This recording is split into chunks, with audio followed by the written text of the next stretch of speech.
Hello my friends, welcome to YouTube channel. I'm your host Indrani. Please subscribe my channel and press the bell icon button. Friends, मैं God से pray करती हूँ मेरे जितने भी listeners हैं, मेरे सुनने वाले जो लोग हैं, वो जहाँ भी रहे खुश रहे, गॉड उनकी रक्षा करे। आप भी ज़रूर मुझे दुआ में याद रखिएगा। जय श्री राम। आज की जो स्टोरी सेंटर है वो मोनिका है। मोनिका हमारे साथ एक इंसिडेंट शेयर करना चाहती हैं। एक बार की बात है, मेरी जो बुआ थी उनकी तबीयत काफ़ी ख़राब हो रही थी। वो हमारे घर पर आए थे। उनको शुगर, बीपी मीन्स डायबिटीज़ और बीपी दोनों ही थे। बट मेरी बुआ की इतनी भी एज नहीं थी तब से ही उनको ये सब प्रॉब्लम शुरू हो गई। अचानक से मेरी बुआ बिल्कुल बेहोश हो गई। तब उनकी जो बेटी थी वो करीब 3 साल की थी और उनको एक बेटा भी था। एक बेटा एक बेटी है उनको। उनका बेटा भी 7 साल का। उन्हें मेरे पापा लेकर आए थे। तब हमारे पूजा चल रहा था। हमारे घर पे जो माँ दुर्गा का पूजा होता है, उस वजह से हमारी बुआ आई हुई थी। उसके बाद उनकी तबीयत खराब हो जाने की वजह से उन्हें हॉस्पिटल में एडमिट कर दिया गया। और मैं अपने भाई बहनों में से सबसे बड़ी हूँ। मैं तब 17 इयर्स की हो चुकी थी। मेरी बुआ जब एडमिट हुई, मैं उनके साथ ठहर गई उनके अटेंडेंट के हिसाब से। मेरी बुआ को कैबिन में दिया गया था जहाँ की 2 बेड्स थे। बट एक बेड खाली था और एक बेड में मेरी बुआ सोई हुई थी। उनको ड्रिप्स वगैरह चल रहे थे। काफ़ी रात हो गई। मम्मी पापा सब आए थे। मुझे खाना वाना खिलाकर मम्मी और बुआ को भी मना कर दिए, डॉक्टर्स खाना नहीं खिला सकते क्योंकि उनका ड्रिप्स चल रहा था। फिर सब चले आए। मम्मी को तो देखना भी था बुआ के 2 बच्चों को। वो लोग इतने बड़े बड़े नहीं। और मेरा जो छोटा भाई वो भी काफ़ी छोटा था तब। वो जस्ट 5 साल का था। हम 3 भाई बहन हैं। तो ऐसा हुआ, रात के वक्त में सो रही थी। मेरी बुआ बिंदास सो रही थी क्योंकि बुआ का तो ड्रिप्स चल रहा है और मेडिसिन वगैरह में उनको ऐसे में भी नींद आ रही थी। सुस्ती छाई हुई थी उनमें। मैं सो रही थी। अचानक जैसे लगा हमारा जो डोर था कैबिन का किसी ने खोला है। खोलकर अंदर आया। मैं आँख खोलते साथ ही वो खुला था, बट फिर अपने से बंद हो गया। मैं सोची कि नर्स आए होंगे बुआ का ड्रिप चेक करने के लिए। फिर मेरी जब आँख लगी थोड़ी सी, फिर इसी तरह डोर हुआ। तो मैं उठ के बैठ के मैं थोड़ा डोर के पास जाके जब झाँक कर देखी तो देख रही हूँ बेसमेंट में कोई भी नहीं है, एक भी इंसान नहीं। वो सीधी लंबी तरफ जा रही थी। एंड में जाके स्टेयर्स थे उतरने का और दूसरी तरफ तो खिड़की थी और हम लोग ऐसे में फर्स्ट फ्लोर में थे। ग्राउंड फ्लोर जाने के लिए सीढ़ी में भी जाते जाते उस थोड़े से टाइम में उतना दूर कोई नहीं पहुंच जाएगा। लाइट्स वगैरह भी ऑन ही थे, अंधेरा भी नहीं लग रहा था। ये देखकर मुझे थोड़ा सा ताज्जुब हुआ कि कौन आया होगा यहाँ पर। फिर मैं जब लौट के सोने लगी, फिर से लगा जैसे हमारे रूम के बाहर कोई चल फिर रहा है। मुझे काफ़ी डर लग रहा था। उसके बाद मैं सोची कि मैं जाती हूँ, नर्स को थोड़ा बुला लेती हूँ। बुआ का बिल्कुल धीरे धीरे ड्रिप्स चल रहे थे और ख़त्म होने का भी बहुत देरी था। मुझे काफ़ी डर लग रहा था। फिर मैं देख रही हूँ अचानक से हमारे दरवाजे के बाहर जैसे पैर दिखते हैं, वैसे पैर मतलब दिख रहे थे। कोई इधर से उधर, उधर से इधर कर रहा है। मैं काफ़ी डर गई थी। उसके बाद मैं जब सोची कि उठकर मैं देखने जाऊं, तो अचानक से दरवाज़ा अपने आप खुल गया और मेरे ऊपर जैसे एक ठंडी सी हवा का झोंका आया। मैं बहुत ज़ोर से चीखी, मैं गिर गई थी। लेकिन किसी को शायद मेरी चीख सुनाई नहीं पड़ी, कोई भी नहीं आया। और मेरी बुआ तो बिल्कुल सो रही थी। मैं काफ़ी डर गई। मैं बुआ के सर के पास जाके बैठ गई।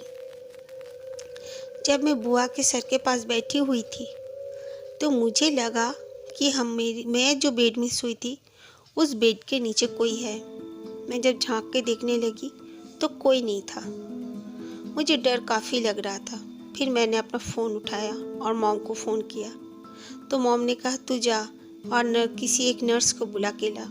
मैं काफ़ी डर रही थी क्योंकि मुझे वहाँ पे जाने का हिम्मत भी नहीं हो रहा था। फिर भी बहुत ही साहस जुटाकर मैं निकली। जब निकली तो देख रही हूँ जब हम लोग जिस रूम में बुआ एडमिट थी, सोई हुई थी, उस रूम में जैसे कोई औरत एंटर की है। जस्ट मैं निकली हूँ, थोड़ा सा आगे गई हूँ तो वो येलो रंग का एक साड़ी पहनी हुई थी और उसके बाल खुले हुए थे। मैंने पूरी तरह देखा उसे ठीक ठाक से। मैं दौड़ के आई, अंदर इधर उधर देखी पर कोई नहीं था। मैं ताज्जुब में पड़ गई कि ये कैसे हो सकता है। मैंने अभी अभी देखा कोई औरत अंदर आई है बट कोई भी नहीं। मुझे काफ़ी डर लग रहा था। मैं बुआ को अकेला छोड़ना भी नहीं चाहती थी। फिर मैं बुआ से लिपट कर वहीं पे बैठ गई। ना जाने कब मुझे नींद लग गया और फिर सुबह होते होते मैं उठी। जो नर्स आके मुझे उठाई और बोली देखो और थोड़ा सा ड्रिप बाकी है, इनको दूसरा ड्रिप देना पड़ेगा। वो लोग चेक कर रहे थे बुआ को। बुआ का शरीर में और एक्सेप्ट नहीं कर रहा था ड्रिप जो था। उन लोगों ने बुआ को पूरी तरह चेक कर रहे थे। तब 5 o'clock हो चुका था। फिर एक नर्स ने कहा ये क्या, जल्दी से डॉक्टर को बुलाओ, बोल के एक दूसरे नर्स को चिल्ला के वो बोली और वो डॉक्टर को बुलाने गए। डॉक्टर ने आके कहा कि बुआ और नहीं रही। मैं ताज्जुब में पड़ गई कि ये कैसे हो सकता है। बुआ नहीं रही, बुआ तो ठीक ठाक थी। डॉक्टर ने तो कहा ऐसे कुछ भी बड़ी बात नहीं है, फिर बुआ कैसे मर सकती है। जल्दी से मैंने फ़ोन किया मेरे पेरेंट्स को। सब आ गए, बुआ के बच्चे और मेरा भाई। मेरा एक मुझसे जो छोटा भाई था वो 13 साल का था। उसके पास ही सारे बच्चों को छोड़कर मम्मी पापा आ गए थे। मैं तो काफ़ी ज़ोर ज़ोर से रोने लगी, ये कैसे हो गया। फिर मेरी मम्मी बुआ को बिल्कुल उनका सर पकड़ के काफ़ी देर तक रोती रही।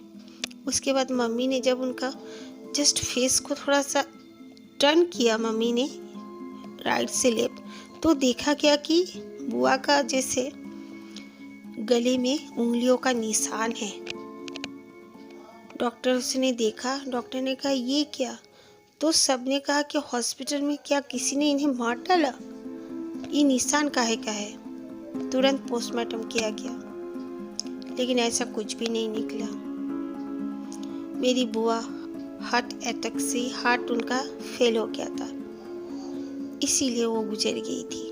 पर मुझे नहीं लगा कि मेरी बुआ वैसे गुजरी थी। मुझे आज भी लगता है कि वो जो औरत अंदर आई थी उसी ने शायद मेरी बुआ को मार डाला। उसके बाद उस हॉस्पिटल के और मैं देखती भी नहीं हूँ। अभी भी इसी सिटी में हम हैं और वो हॉस्पिटल मुझे दिखता है। मैं जब अपने ऑफिस जाती हूँ मुझे काफ़ी डर लगता है। मुझे बहुत डर भी लगता है और बहुत गुस्सा भी आता है खुद पे भी। शायद उस दिन अगर मैं नर्स को बुलाने ना जाती तो मेरी बुआ नहीं मरती। मैं बुआ मरने के बाद कई बार बुआ के सपने देखी हूँ। वो बुआ जब गुजर गई, मेरी और एक बुआ थी। वो बुआ अपना जॉब करती थी दूसरी सिटी में। उन्होंने मैरिज भी नहीं किया था। मेरी बुआ के जो हस्बैंड थे उनके साथ मेरी वो छोटी बुआ का शादी हो गया।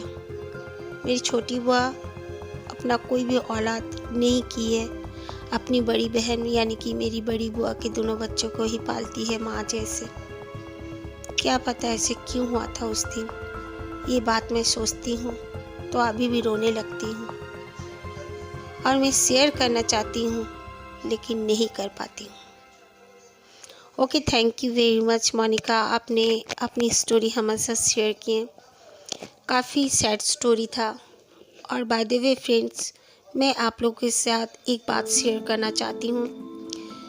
मेरे चैनल में कई लोग सब्सक्राइब करने के बाद अनसब्सक्राइब कर देते हैं। क्यों करते हैं I don't know that, but ऐसा करना कोई ठीक बात नहीं है। बाय द वे, मैं तो इसीलिए चैनल शुरू की हूँ कि मैंने सोचा कि इंडिया में तो इतने आबादी हैं, इतने लोग हैं, मेरे भाई बहन सब हैं। ज़रूर मैं जल्दी से जल्दी फेमस हो जाऊँगी, मेरी स्टोरी पसंद करेंगे, रोज़ नहीं सुनने पर भी सब्सक्राइब तो ज़रूर करेंगे। लेकिन मैं गलत साबित हो रही हूँ, इसीलिए मैं थोड़ा सा डिस्टर्ब हो गई हूँ। क्या पता क्या होगा आगे। Okay, thank you my friends, अच्छा ही हो सब।